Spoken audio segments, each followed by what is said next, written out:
So one way to pay for this might be, Senator, and this is a topic that is near and dear to you, and John Taylor from Twin River mentioned it in his remarks, would be the introduction of sports betting, online betting. So do you have a crystal ball, a special kind of crystal ball, if you will, that How has do we get with school special, construction with sports betting? it has an algorithm that will actually, tell you, or you can ask Alexa, like, what is the U.S. Supreme Court likely to do on this? Do you have a crystal ball that will let you come to that answer? And what happens if we don't have, a ruling, if you will, this session? Your thoughts on sports betting? First of all, I believe that the Supreme Court is going to rule relatively soon. They just heard the case again.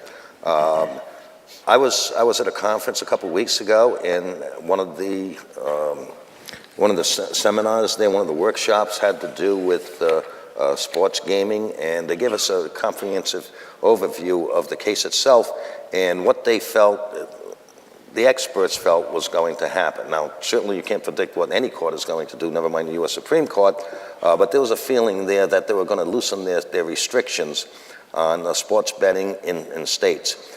The Senate has been looking at this issue for about 4 or 5 months. The legislation I recently put in has to do with sports gaming at our current facilities that are in operation here, which at this point in time is Highlight, the Newport Grand, and Twin River. Obviously, if and when Tiverton gets up and running, they could offer that particular form of gaming at that facility. But what I'm looking to do by the legislation, mine would be immediate. We would generate revenue as soon as we implemented that, because it would not have to go to a referendum, because when we passed the table games legislation, that was included in that type of license. So that operation would be up and running. I'm not looking to address internet gaming at this point in time, because I think it would take a while for it to get up and running, and you'd have to go to a referendum. So this is something that's immediate. I know some of the other states are looking to do it. Certainly Massachusetts is, and Connecticut. What number are you putting on that in terms of revenue? I hate to estimate numbers. I know the governor has put something in their budget to the tune of $23 million. I think it would be substantially more than that if we're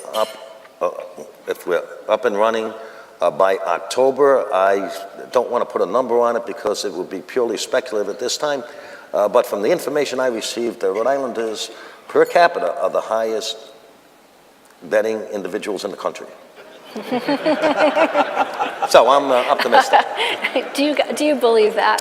Yes, I do, yes. Do you guys believe that? Absolutely.